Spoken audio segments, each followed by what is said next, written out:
C'est l'heure de votre journal sur Radio Nour présenté par Maël Manomba. Radio Nour, il est 16h. Assalamu alaikum auditeurs de Radio Nour, merci de nous suivre. Les côtes gabonaises, une fois de plus attaquées, c'était le dimanche 3 mai dernier. Des pirates ont attaqué 2 navires de pêche au large de Libreville, enlevant 6 membres d'équipage. Nous irons dans la province du Moyen-Ogooué, précisément à Lambaréné, où Morel Makanga, notre correspondant, nous parlera de l'observation des mesures barrières chez les Lambarénéens pour lutter contre le Covid-19 et nous parlerons de son impact, donc celui du Covid-19 dans le secteur pétrolier. Le chiffre de notre rédaction, c'est 93 et comme chaque jour, notre spécialiste du monde musulman, Adiza Adamou de Njolé, nous présentera l'actualité dans la page musulmane. Paturel Minsa assure la mise en onde. Radio Nour, il est 16h.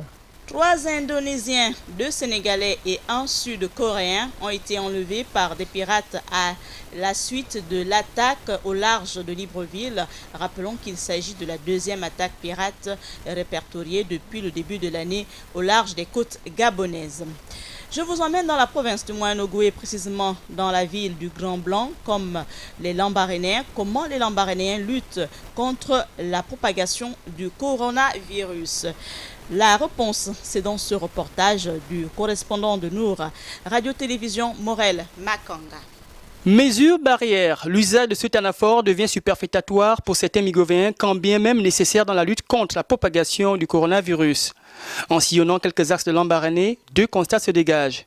Le Covid-19 remet au goût du jour les règles élémentaires d'hygiène reléguées au calendes grec, telles que le lavage des mains.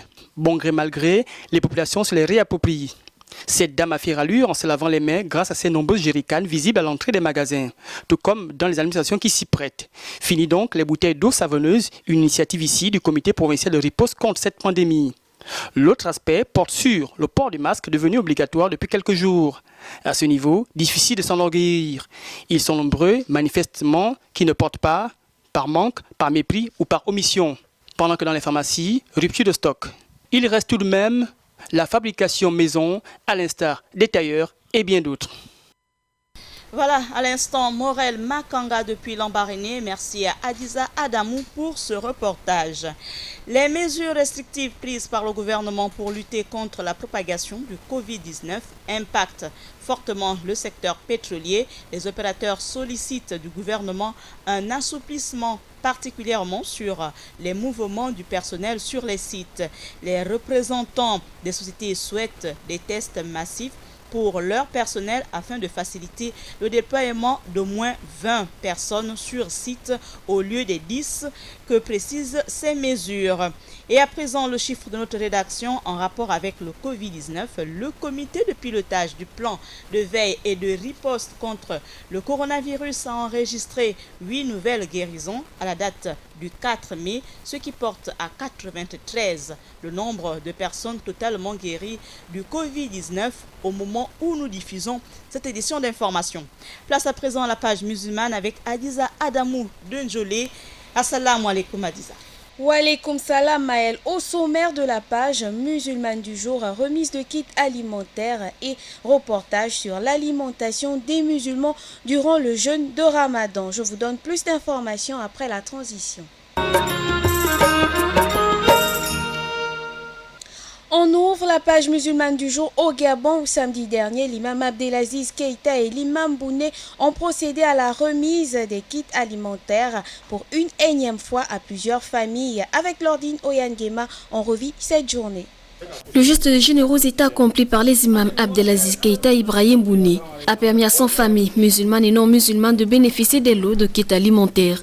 Une action qui s'inscrit dans le respect des recommandations d'Allah, qui instruit dans le Saint-Coran aux croyants de venir en aide aux personnes démunies durant la période du mois béni de Ramadan. Il y a le centre islamique de Yaoundé, des serviteurs de 2 saintes mosquées de l'Arabie Saoudite, et qui nous envoie ces répartitions de dons.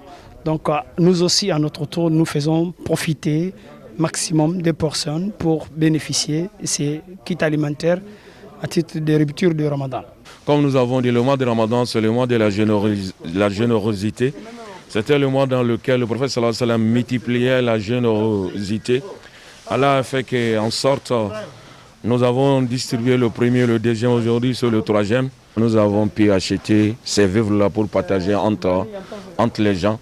À peu près 100 personnes, Inch'Allah. Ce kit alimentaire composé de produits de première nécessité parvient du centre islamique de Yaoundé, dont les responsables travaillent en étroite collaboration avec ses bienfaiteurs. Pour rappel, c'est le troisième lot de kit alimentaire distribué à de nombreuses familles par ces imams en espace de 2 semaines. Merci Lordine. Et dans la même lancée, l'association Nassourdine, elle aussi a procédé à la remise des kits alimentaires, non seulement pour soutenir bon nombre de familles en cette période de crise sanitaire qui sévit, mais aussi pour appliquer la charité tant recommandée en cette période de jeûne du mois de Ramadan. Plus d'informations avec André Aseko.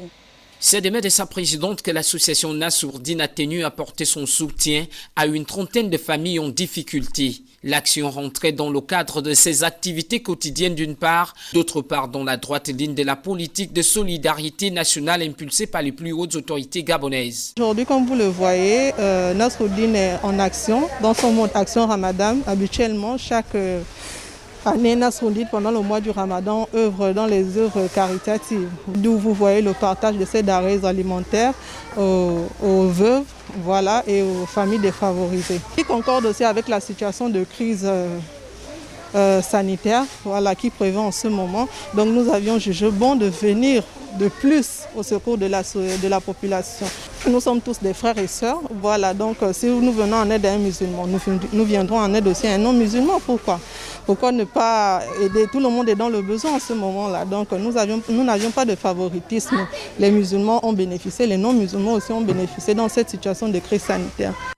Un geste qui n'a pas manqué d'être salué par les bénéficiaires, surtout en cette période de crise sanitaire qui a contraint plusieurs personnes à mettre une pause à leurs activités. Je suis très contente, ça veut dire qu'il n'y a pas de différence entre un musulman et un chrétien.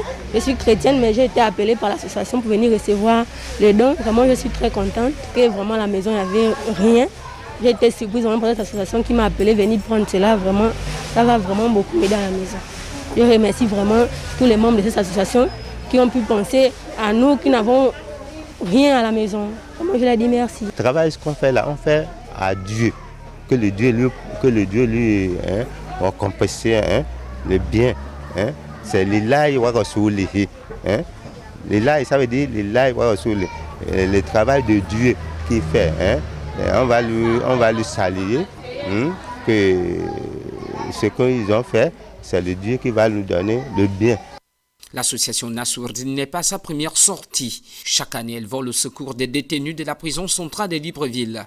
Mais à cause de la pandémie qui sévit actuellement dans le pays, bon nombre d'activités inscrites dans son agenda n'a pas été honoré. Merci André Aseko pour toutes ces informations et pour fermer la page musulmane du jour, retrouvons une seconde fois Lordine Oyangema qui nous propose un reportage sur l'alimentation durant Ramadan. On découvre. Pendant le mois de Ramadan, les musulmans adultes en bonne santé pratiquent quotidiennement le jeûne de l'aube jusqu'au coucher du soleil. Traditionnellement, le jeûne est rompu au coucher du soleil avec un repas appelé iftar, puis un autre pris juste avant l'aube. Celui-ci est appelé suhour. Il a été démontré que le jeûne a des effets positifs sur la santé. Lors de la rupture du jeûne ou encore du repas de l'aube, certains aliments sont de se faire recommander, bien que cela ne soit pas une exigence. Il y en a des fruits qui sont recommandés pour rompre le jeûne, c'est-à-dire qui fait partie de la tradition du prophète Mohammed sallallahu alayhi wa sallam, ce qu'on appelle en législation islamique la sunna. Et parmi ces fruits-là, il y a ce qu'on appelle la date. Donc la date, c'est quelque chose qui est recommandé par le prophète parce que c'est lui-même qui, pendant son vivant, il utilisait la date pour rompre son jeûne. C'est pourquoi en tant que nous musulmans, rompre le jeûne peut se faire avec tout aliment ou bien avec tout fruit, mais ce qui est plus recommandé selon la tradition du prophète Mohammed sallam, c'est la date. Le fait de manger ne doit pas être une manière ou bien une occasion pour nous de se remplir le ventre, parce que si on se remplit le ventre, je pense que la personne se trouverait même plus fatiguée que s'il mangeait, masha'Allah, avec modération. Lors des repas de l'aube et au coucher du soleil, le musulman est invité à ne pas consommer tout aliment interdit par l'islam. Merci Lordine pour ce reportage qui nous a édifié sur l'alimentation du musulman en cette période du mois béni. Voilà Maël, reportage qui met fin à cette page musulmane. Nagode Adiza Adamou et Akiba Aminta Paturel pour la réalisation de cette édition d'information que vous pouvez réécouter à 20h, 23h ou 8h et bien sûr sur nos sites en ligne YouTube et Facebook. Bon Ramadan en confinement chez vous à l'écoute des programmes de Radio Nour. Maël Manomba de Mouabi devant le micro. Assalamu alaikum. Radio Nour, il est 16h.